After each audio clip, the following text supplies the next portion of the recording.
आपलं शहर आता स्मार्ट होत आहे। मग तुम्ही कधी स्मार्ट होताय? स्मार्ट न्यूजचे यूट्यूब चॅनल सबस्क्राइब करा, स्मार्ट बना। नोटिफिकेशनसाठी बेल आइकॉन वर क्लिक करा। नमस्कार, मैं अनुजा पाटिल स्मार्ट प्लस के आज के समाचार में आपका स्वागत करती हूँ। शुरुआत में एक नजर आज की सुर्खियों पर। निर्मला सीतारामन ने राज्यसभा में दावा किया कि महंगाई नियंत्रण में है। अनुसूचित जाति आयोग से समीर वानखेड़े को बड़ी राहत। कॉलेज की छुट्टियां 16 तक बढ़ाई गई। महिला की आत्महत्या नहीं, हत्या होने की शिकायत। श्री समादेवी वार्षिक जन्मोत्सव बड़े उत्साह के साथ शुरू।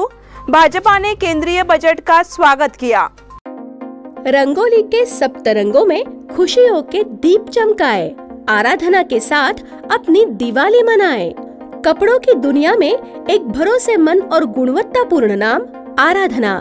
गृहलक्ष्मी की सुंदरता की पहचान है साड़ी। घर की औरत का रुबाब और संस्कृति की देन है साड़ी। इस दिवाली के सुनहरे मौके पे आराधना लेके आए हैं महिलाओं के लिए मनपसंद साड़ीज और रेडीमेड सहित बच्चों के लिए आकर्षक और मनपसंद ड्रेसेस। पुरुषों के लिए जेंट्स वेयर में shirt, T shirts, jeans, formal और भी कई प्रकार के ड्रेसेस। जल्द ही अपनी मनपसंद ड्रेस खरीदे सिर्फ आराधना में। बेलगाम के वस्त्र जगत में बहुत ही बढ़िया है आराधना। नए कपड़े पहन के दीजिए दिवाली की शुभकामना। आराधना, मारुति गली, बेलगाम। अब समाचार विस्तार में। केंद्रीय वित्त मंत्री निर्मला सीतारामन ने शुक्रवार को बजट पर एक बहस के जवाब में राज्यसभा को बताया, हमारी सरकार कांग्रेस के नेतृत्व वाली यूपीए सरकार की तुलना में मुद्रास्फीति को नियंत्रित करने में अधिक सफल रही है।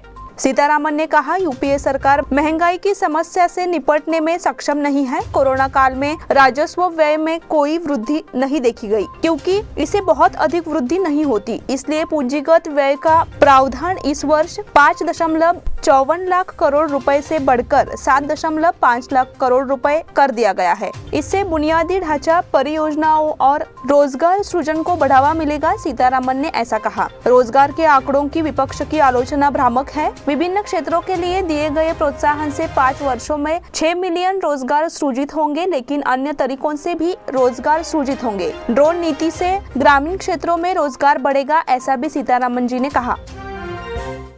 अनुसूचित जाति आयोग से समीर वानखेड़े को बड़ी राहत। केंद्रीय नारकोटिक्स कंट्रोल डिवीजन के पूर्व संभागीय निर्देशक समीर वानखेड़े को राष्ट्रीय अनुसूचित जाति आयोग ने बड़ी राहत दी है। आयोग ने शुक्रवार को एक मामले की सुनवाई करते हुए महाराष्ट्र सरकार को वानखेड़े के खिलाफ मामला दर्ज करने का निर्देश दिया है। यह भी कहा जाता है कि समीर वानखेड़े उपलब्ध दस्तावेजों के अनुसार अनुसूचित जाति के हैं। इससे पहले महाराष्ट्र के अल्पसंख्यक मंत्री नवाब मलिक ने कहा था कि समीर वानखेड़े मुसलमान हैं। आरोप था कि उसने फर्जी जाति प्रमाण पत्र के साथ यूपीएससी की परीक्षा पास की थी। इसके बाद राष्ट्रीय अनुसूचित जाति आयोग ने समीर वानखेड़े की शिकायत पर शुक्रवार को अहम आदेश जारी किया है। आयोग ने मुंबई पुलिस से समीर वानखेड़े के खिलाफ मामला दर्ज करने को कहा है। इससे पहले आयोग ने समीर वानखेड़े की शिकायत पर गृह मंत्रालय के सचिव, महाराष्ट्र के मुख्य सचिव और महाराष्ट्र के पुलिस महानिर्देशक को नोटिस भेजा था, लेकिन उनमें से कोई भी आयोग के सामने पेश नहीं हुआ।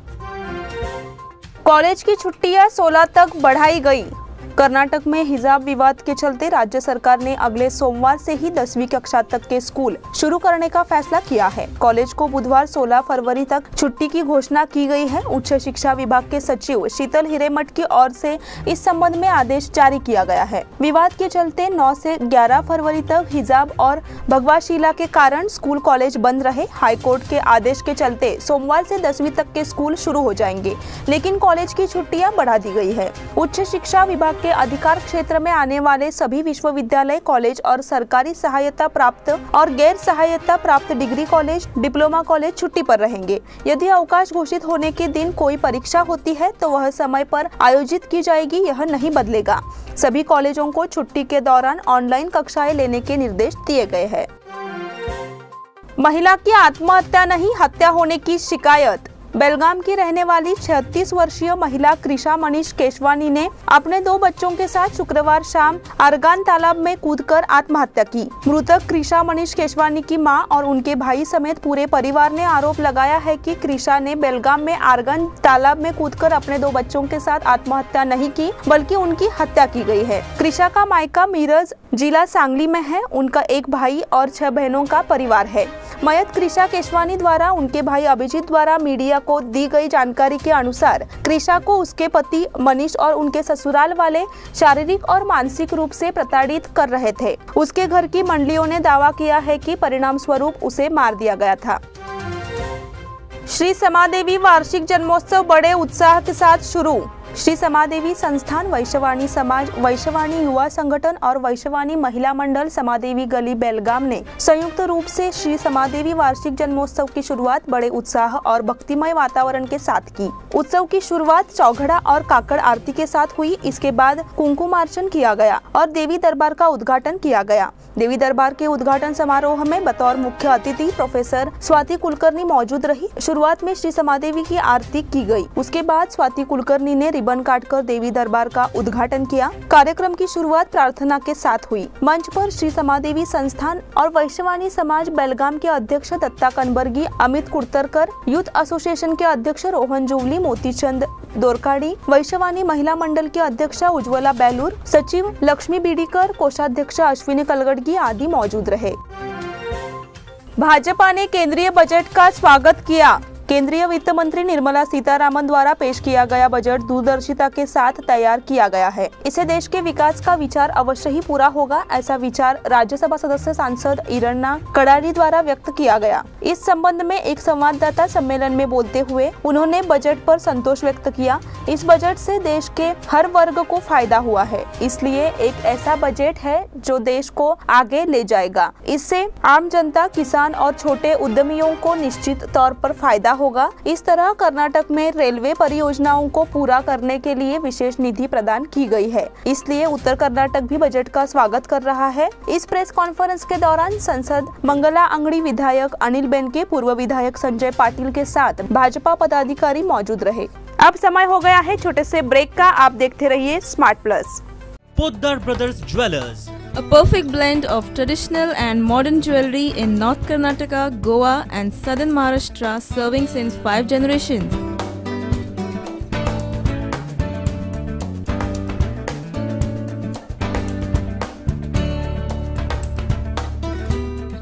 exclusive gold, silver and platinum jewelry showroom.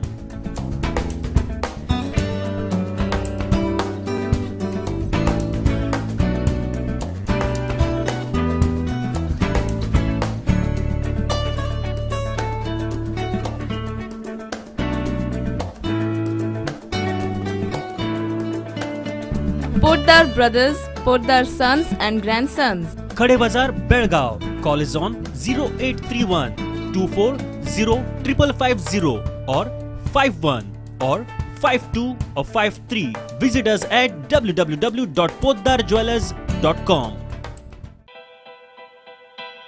बेलगाम वासियों के पसंद में उतरा उड़ान बार एंड रेस्टोरेंट। सोशल डिस्टेंसिंग का ख्याल रखते हुए हमारा स्टाफ देता है बेहतरीन सर्विस का विश्वास।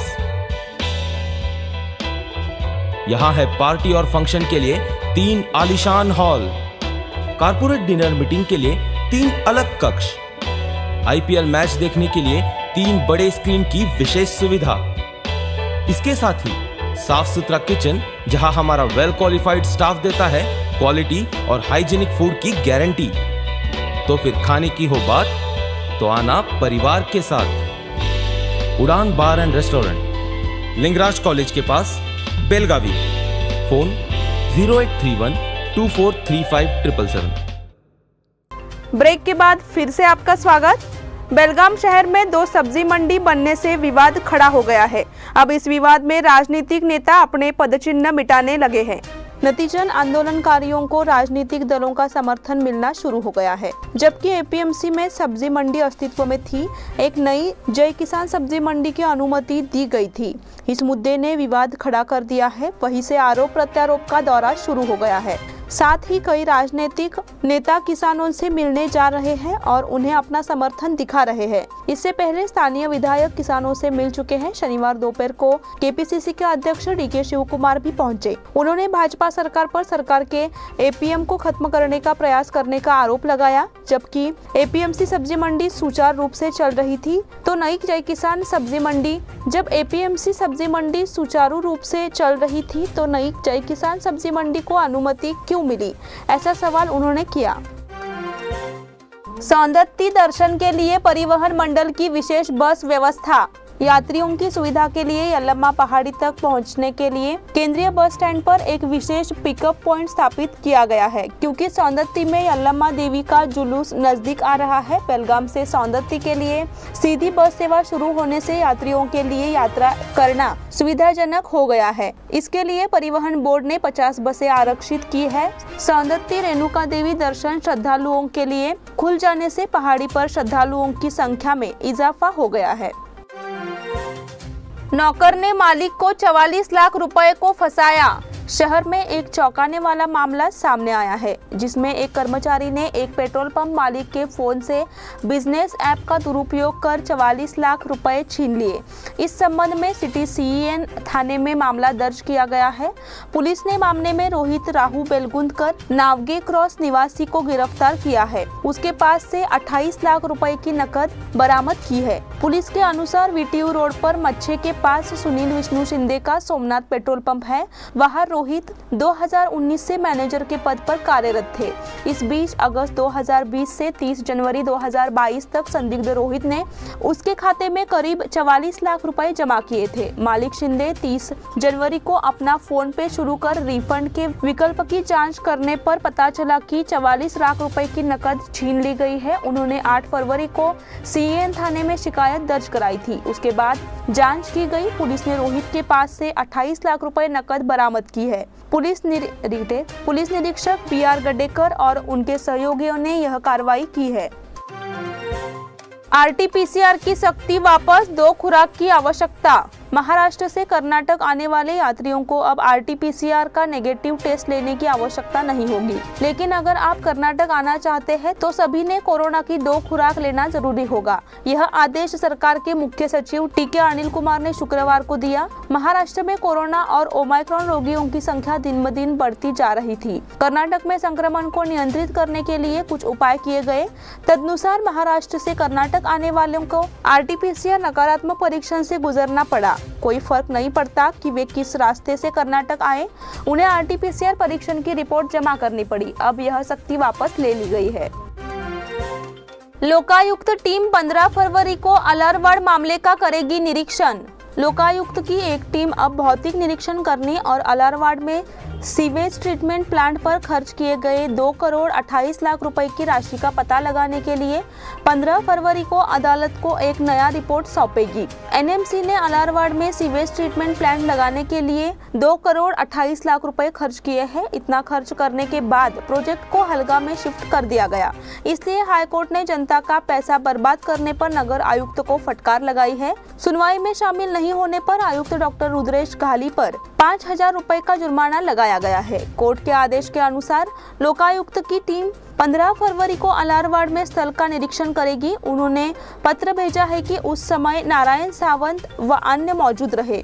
1985 में 8 करोड़ रुपए की परियोजना पर 2 करोड़ 28 लाख रुपए खर्च करने और इसे सही समय पर स्थानांतरित करने के लिए मनपा को भी दोषी ठहराया गया है। राष्ट्रीय उपभोक्ता दिवस मनाया गया। खाद्य और नागरिक आपूर्ति विभाग को उपभोक्ताओं के साथ मैत्रीपूर्ण संबंध बनाए रखना चाहिए। इसी तरह जहां उपभोक्ताओं को धोखा दिया जाएगा उस समय ग्राहक को शिकायत निवारण फोरम से निवारण प्राप्त करना चाहिए। ऐसा मार्गदर्शन जिला अधिकारी MG हिरेमठ द्वारा दिया गया।